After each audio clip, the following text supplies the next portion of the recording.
In the dead of night, the marshlands of Mười seemed to breathe. A heavy mist clung low to the water, and soldiers who marched into its depths whispered of shapes moving just beneath the surface. Old reports, yellowed with age, repeat the same chilling phrase, again and again: mysterious occurrence. Entire patrols slipped away in silence, vanishing without gunfire, without struggle, leaving behind nothing but ripples on the darkened swamp. Survivors, those few, who staggered back to tell their tales, spoke of something grotesque, something that defied reason. They described leeches swollen to the size of calves, creatures that wrapped themselves around legs and torsos, dragging men into the black water with a strength no man could resist. One soldier dared to write in his diary that he heard a hiss from beneath the mud, followed by the sudden extinguishing of torches, then a violent pull that tore his companions away into the abyss. His words trembled across the page, ink blotted by fear. Official records list them only as fate unknown, a cold bureaucratic phrase that conceals the terror of what really happened. But those who set foot in these haunted marshes knew. The war here was fought not only against human enemies, but also against something far older, something that had waited in silence for centuries. The late 1960s marked one of the darkest chapters of the war in Vietnam. And at the heart of this theater stood the vast wilderness of Mười, the plain of reeds. This was not a battlefield lined with trenches or cities in ruins. It was something far more treacherous. It was an endless stretch of flooded grassland, dense reeds that rose higher than a man's shoulders, pools of stagnant water that seemed bottomless, and swarms of insects that filled the air like smoke. To those who had never seen it before, the plain was a living labyrinth, a place where direction vanished and where survival depended not only on training, but on instinct. Geographically, the marsh sprawled across multiple provinces in the Mekong Delta, a natural barrier that had defied armies for centuries. Centuries earlier, villagers and rebels alike had used it as a refuge against invading forces. By the 1960s, it had once again become a sanctuary for guerrilla fighters. Commanders in their reports called it inhospitable, uncontrollable, a void on the map. Even helicopters struggled to navigate its dense fog, often hovering blindly above an ocean of reeds with no visible markers. For the soldiers on the ground, every mission into Mười meant stepping into another world. Boots sank into black mud that sucked at their legs like quicksand. Leeches clung to skin in swarms, forcing men to burn them off with cigarettes. The air was thick, almost unbreathable, carrying the constant hum of cicadas and the mournful calls of night birds. At dusk, the marsh turned almost spectral shadows, blending with mist, until men swore they saw figures moving where no figures should be. Villages at the fringe of the swamp survived by fishing and gathering reeds. But even locals admitted there were places they would not go. Old men muttered about stretches of water that pulled travelers down without a trace, about cries in the night that came from nowhere and ended abruptly, about animals that grew too large in the isolation of the swamp. Their words were dismissed by officials as folklore, yet among the soldiers who listened, those warnings lingered. For the young men sent here, some drafted from rural hamlets in the north. Others flown in from thousands of miles away. The marsh became an initiation into both the cruelty of war and the cruelty of nature. Official communiques attributed missing patrols to ambushes and hidden tunnel networks. Yet among the rank and file, whispered stories spread quickly of footsteps in the water that belonged to no man, of sudden ripples that followed them for hours, of screams cut short by an unseen force. And so the plain of reeds lived in two worlds at once. In military archives, it was a hostile but strategic zone to be charted and controlled. But in the minds of those who walked its waters, it was something else entirely, a haunted wilderness where the line between enemy and environment blurred and where history dissolved into folklore. The marsh did not just swallow men, it swallowed certainty itself. The surviving documents from the era are thin, scattered across different archives. Yet when assembled, they form a mosaic of unease. At first glance, they read like standard military paperwork, short phrases, coded language, dates, and numbers stamped into the page. But if one looks closer, a pattern emerges, and it is not the pattern of ordinary battlefield attrition. It is something stranger. Many official reports were filed under ordinary headings: reconnaissance losses, patrol casualties, or missing in action. But beneath these bland titles were entries that hinted at circumstances beyond the usual scope of combat. One 1967 after-action summary, no more than half a page long, records the disappearance of a 5-man unit. The phrasing is clinical.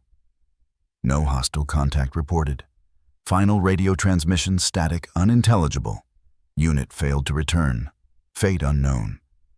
There is no mention of a firefight, no evidence of an ambush, just silence, followed by the loss of an entire patrol. A more detailed memorandum, declassified years later, describes the search for that same unit. A team was dispatched at dawn to retrace their route. They found scattered belongings, a helmet wedged between reeds, a rifle leaning against a tree trunk as if placed deliberately, a pack half buried in the mud. But there were no footprints leading away from the scene. No blood, no signs of resistance. The conclusion written at the bottom of the report is stark, mysterious occurrence, investigation pending. Yet the archives contain no further follow-up. The trail ends there as if the marsh swallowed not only the men, but also the memory of the investigation itself. Private diaries, when compared with these official records, give a more human dimension to the mystery. In one soldier's notebook dated May 3, 1968, the entries grow increasingly disjointed.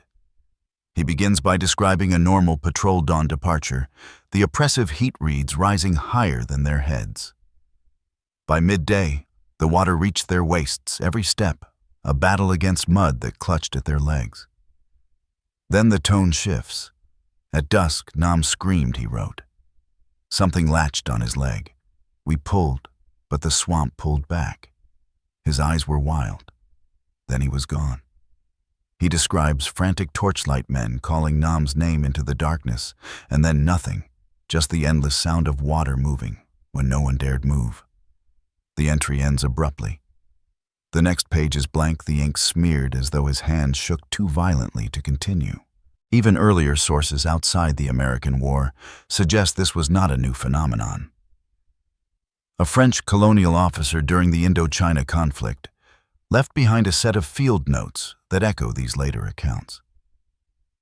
In 1949, he wrote of Les Marécages Maudits, the cursed marshes where 2 of his men disappeared without trace. His language is strikingly similar. No struggle, no trace, fate unknown. Decades apart under different armies, the same words recur. Civilian newspapers also captured fragments of the fear. A Saigon-based journal in 1971 described the plain of reeds as a natural fortress where men vanish as if the land itself consumes them. Though meant as a metaphor for the swamp's hostility, the phrasing reflected a deeper anxiety. Correspondents who visited the area wrote of an environment that resisted not only movement, but comprehension. One journalist remarked, "It is as if the swamp keeps its own secrets, taking men and refusing to give them back." What stands out most in these records is not a single dramatic event, but the consistency across time, language, and perspective.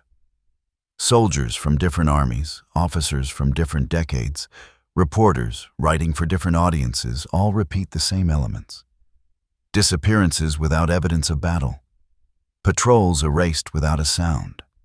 Reports closed with the same bureaucratic verdict, fate unknown. Yet in the margins, in diaries and stray testimonies, darker words emerge.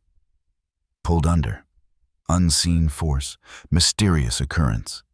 Words that suggest more than misfortune, more than ambush or miscalculation.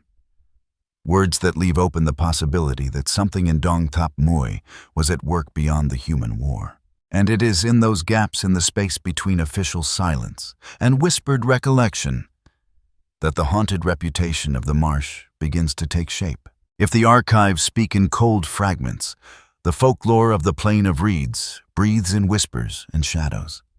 For centuries, this vast swamp has been more than a battlefield or a landscape. It has been a threshold, a place where the living cross paths with forces unseen. Villagers who lived at its fringes carried stories from generation to generation, never written, only spoken. Stories that soldiers later found themselves repeating in the darkness, half in jest, half in fear. The elders said that Đồng Tháp Mười was alive. Not alive in the way of trees and animals, but alive in spirit, an ancient being whose body was mud and water, whose breath was the fog, whose memory was the blood, spilled across its surface. They warned children not to wander into its heart, because once the swamp knew your steps, it would one day call you back. For locals, the swamp was not only dangerous, it was possessive. One of the oldest legends was that of the Nuot Ngui, the swallowing waters. Certain pools, black and still even on windy days, were said to consume anything that touched them. Fishermen told of buffalo that strayed into the marsh and were gone by dawn, their bones never recovered. Canoes overturned in calm water as if pulled from below. Parents warned children to stay away from these places, describing them as the mouths of the land. Some believed they were connected to secret rivers deep underground. Others whispered they were the gaping maws of a slumbering beast, ancient and endless. At night, when the reeds shifted and the fog thickened, villagers claimed to hear a faint sucking sound, as though the swamp was breathing inward. Another story, darker still, spoke of the Dia Kong Lo, the monstrous leeches. Ordinary leeches plagued anyone who waded into the water. But these were something else, parasites that had fed on centuries of blood swelling to grotesque proportions. Tales said they could grow as thick as a man's thigh, heavy and relentless. Old herders muttered of cattle drained dry overnight, their carcasses found bloated and pale. Soldiers already tormented by ordinary leeches clinging to their skin gave life to the legend in their own way. They spoke of unseen coils tightening around legs, of sudden jerks that dragged men into the mud, of torches snuffed out in panicked hands. Some units carried extra salt and small tins of kerosene, not for cooking, but for defense against what they feared might be lurking below. The marsh was also known for its ghost lights, faint orbs that glimmered just above the water at night. Locals explained them as the restless spirits of those who had drowned or the souls of warriors who had perished in forgotten battles. The lights lured travelers off paths, always drifting just beyond reach. Soldiers who followed them vanished, their screams cut short in the mist. The next night, the lights would appear again in the same place, swaying silently, as if to call for new companions. Hunters told of voices in the reeds, calling their names with perfect familiarity. Sometimes it was the voice of a mother, sometimes a lost friend. When they turned, no one was there. Villagers avoided those areas, saying, "The swamp has its spirits. They take who they want." To outsiders, such words sounded vague, evasive. But for those who lived their whole lives on the margins of the plain, the danger was real enough to shape behavior, to define where one dared to walk. Even spiritual leaders treated the swamp with caution. Buddhist monks and shamans alike admitted the plain was a place of unsettled souls. Some blessed soldiers before missions tying small charms of reed or string around their wrists. One monk, remembered by a young officer, warned, "This is not only land, it is a soul. Disturb it and it will answer."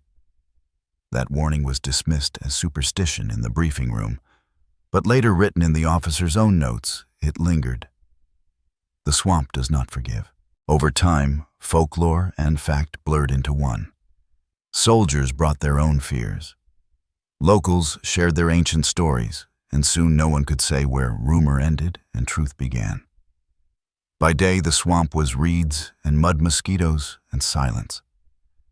But by night, it was something else entirely, a haunted realm where every ripple might be a hand reaching up, where every flicker of light could be a spirit, and where war was no longer fought against men alone. The Plain of Reeds became not only a battlefield, but a mythology, an archive of whispers, where every disappearance, every ripple in the night was absorbed into legend. And those legends passed from villager to soldier, from soldier to survivor, ensured that the swamp's reputation outlived every written report. The haunted reputation of Đồng Tháp Mười does not exist in isolation. It is part of a larger tapestry, an unsettling pattern that stretches across cultures, continents, and centuries. Whenever human beings have pushed into the margins of swamps, bogs, and marshes, they have emerged with stories that blur the line between natural peril and supernatural fate. The Plain of Reeds is only one verse in this global chorus of fear. Yet when its details are placed beside others, the echoes are too precise to ignore. In the American South, the Great Dismal Swamp spread across the border of Virginia and North Carolina. It was a place of refuge where enslaved men and women built hidden communities deep in the wetland, invisible to slave catchers. But the same waters that sheltered them also inspired dread. Travelers wrote of nights when lanterns seemed to float across the swamp, moving without carriers. Locals whispered that these lights belonged to the spirits of those who drowned forever, leading others to their doom. Early surveyors described hearing cries in the night that seemed human. Yet when they searched, they found nothing but reeds swaying in the mist. The dismal swamp consumed countless lives, escaped slaves, soldiers, and wanderers. And in its folklore, like that of Đồng Tháp Mười, the swamp was not simply terrain. It was a predator. Far to the south in the vast Amazon basin, European explorers of the 19th century recorded eerily similar experiences. They noted rivers where boats overturned in calm water, leaving no survivors. In their journals, they speculated about giant anacondas capable of capsizing canoes, yet their words often drifted into the language of the uncanny, a presence beneath the water. The jungle seemed to breathe against us. Missionaries wrote of lights flickering above the riverbanks, the souls of the drowned locals insisted. Soldiers in Vietnam decades later would use nearly identical phrases.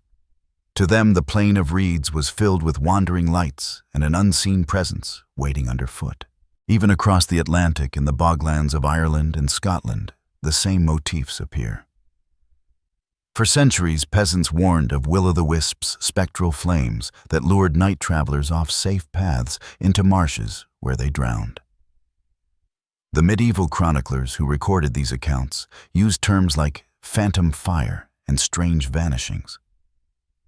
One scribe wrote of a villager whose final words were that he was being led astray by light. The parallels are unsettling centuries later. In Vietnam, soldiers muttered about torches that seemed to vanish ahead of them, only to realize no one had ever held them. The bridge between these stories is not confined to geography. It is thematic, repeating like an old refrain across human history. Vanishing patrols in Đồng Tháp Mười find their mirror in vanished surveyors in the dismal swamp. Lights dancing above the reeds echo those of the Irish bogs. Creatures too large to be natural, the monstrous leeches of Vietnam, the anacondas of the Amazon, form the same archetype predators that belong as much to folklore as to reality. Even the official responses converge. Whether in colonial French notes, American after-action reports, or Irish parish records, the language is chillingly consistent: fate unknown, mysterious occurrence, no trace. Bureaucratic words that cannot disguise the fact that entire lives were erased in silence. For soldiers trudging through Đồng Tháp Mười, this pattern was invisible in the moment. They had no access to archives of medieval Europe or journals of South American explorers. Yet they lived the same rhythm of fear. A sudden ripple, a torchlight flicker, a cry cut short.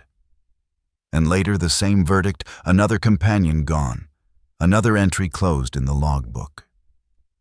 It was as if the swamp in Vietnam was not unique, but part of a vast family of haunted landscapes, places where human certainty dissolves, where nature and nightmare intertwine. Thus, the Plain of Reeds becomes not only a site of one war, one country, or one generation. It joins the lineage of global mysteries that remind us of something older than maps and flags. Across centuries, in every corner of the world, human beings step into wetlands and the wetlands step back into them, demanding a toll, blurring the line between what is recorded and what is only whispered. And in that motif, that repeated pattern, lies the bridge between fact and folklore. A bridge that binds Đồng Tháp Mười to every haunted swamp that has ever swallowed men whole. The plain of reeds reached its most terrifying reputation, not through legends alone, nor through the whispers of frightened soldiers, but through the strange collapse of fact itself. When official records, eyewitness accounts, and physical evidence refused to align, when the story could no longer be contained by simple explanations, that was when the swamp revealed its most haunting power. One of the most cited cases occurred in June 1969. A patrol of 7 men was dispatched into the marsh at first light. Their mission was routine scouting a narrow stretch of reeds thought to conceal enemy movement. But when night fell, only 2 stumbled back to camp covered in mud, barely able to speak. Their accounts were fractured and contradictory. One insisted they had been ambushed, but when pressed admitted he had heard no shots, seen no attackers. The other, his voice trembling, described the water rising in waves, though there was no wind of reeds bending, as if something massive was pushing through unseen. He claimed men were pulled under, one by one swallowed by darkness. Commanders skeptical demanded clarity, but the men went silent, eyes fixed on the ground, lips trembling. In the official report, the last line read simply, "Further clarification, impossible." The subsequent search only deepened the mystery. A unit combed the swamp at dawn, tracing the patrol's last known path. They discovered scattered possessions, a rifle jammed upright in the mud, as if placed deliberately. A helmet caught between reeds, its chin strap broken. A radio set half buried in silt. But there were no footprints leading away, no drag marks, no blood. The arrangement was chaotic, but also strangely deliberate equipment, left as though the men had fled in panic, yet with no evidence of pursuit. The radio was recovered, and when replayed, its last transmission carried only static. A low hum threaded through the recording. Some dismissed it as interference. Others whispered that it sounded eerily like the rhythm of breath. Then there were the diaries. One was found inside a mud-soaked pack. It belonged to a corporal named Lum, and his final entry became one of the most disturbing documents associated with the plain of reeds. We lit torches. The reeds moved as if something large passed among them. Nam screamed. He said something clutched his leg. We pulled with all our strength, but it felt as though other arms held him, pulling the opposite way. Then he slipped from our grip. His voice sank beneath the water. The torch went out. The swamp swallowed him whole. The next page bore only smudged ink, the lines dragged across the paper, as if his hand shook violently, and then nothing. That diary was photographed once for the record. Years later, when researchers sought it, the original volume was missing from the archive. In the margin of its catalog number, a note remained. Item misplaced, status unknown. This was not the only time evidence seemed to dissolve. Other files reference photographs that no longer exist, testimonies noted but never transcribed, entire folders marked restricted or removed. One archive in Saigon once listed a folder titled Plain of Reeds, Irregular Occurrences. Decades later, when historians opened the box, they found only the cover inside, its contents gone. No explanation was provided. Survivor testimonies carried details that bordered on the impossible. A medic remembered treating a soldier with circular wounds, marks that did not resemble bullets or shrapnel, but something closer to suction. He described them as round impressions, as if bitten by an enormous mouth. His report was quietly archived later, struck out with red pencil, and never referenced again. An officer wrote in his private journal that one survivor spoke of shadows, with weight forms moving around them in the mist, unseen, but pressing against the water, leaving ripples where nothing should be. That line was crossed out in the official record. but the officer's copy of his journal survived, tucked away in his family's papers years later. There were even suggestions of censorship. Veterans recalled being warned not to speak of irrational incidents told to attribute disappearances to enemy ambushes or disorientation. Yet the men knew what an ambush looked like and what it did not. They knew the sounds of gunfire, the chaos of retreat, the marks of struggle. In Đồng Tháp Mười, what they saw was different. Sudden silences, men gone without resistance, objects left behind in still water. As the war dragged on, the contradictions multiplied. Some soldiers joked about the swamp's hunger. Others carried salt and kerosene in their packs, half believing in monstrous leeches. But when asked years later, their laughter fell away. Many spoke softly, eyes clouded as if reliving something that still clung to them. "We lost them," one veteran admitted, "but not to the war, to the swamp." By the end, the plain of reeds was no longer seen as just terrain.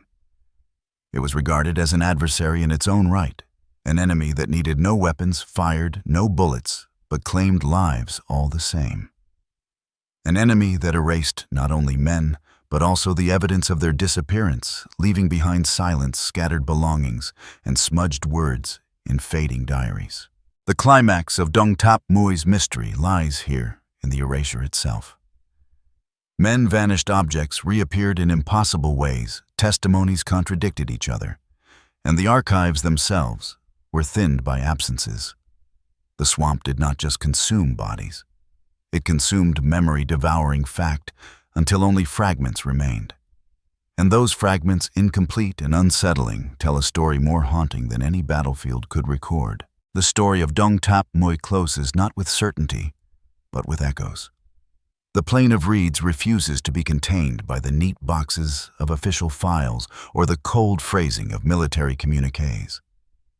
It remains a landscape where fact dissolves into folklore, where evidence evaporates like mist at sunrise, and where every silence feels heavier than any written word.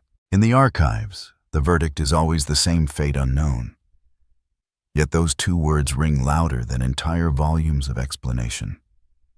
They appear across decades, across languages, on French reports from 1949, American files from 1967, Vietnamese diaries in 1968.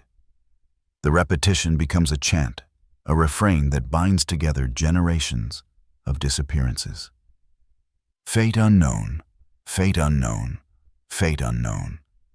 Each time it is written, it closes a case, but it does not end the mystery. It only deepens it. By day, the swamp looks like a place that could be measured: mud reeds, insects, endless water. A soldier could tell himself it was just terrain, hostile but natural. But night remade it. When torches sputtered in the damp air and mist rolled low over the reeds, the swamp became something older. A theater of vanishing, a stage where cries for help ended mid-breath, where ripples spread without cause, where lantern lights danced just out of reach. It was as if the land itself became a character in the war, an adversary that needed no weapon, only silence. And this was not unique to Vietnam.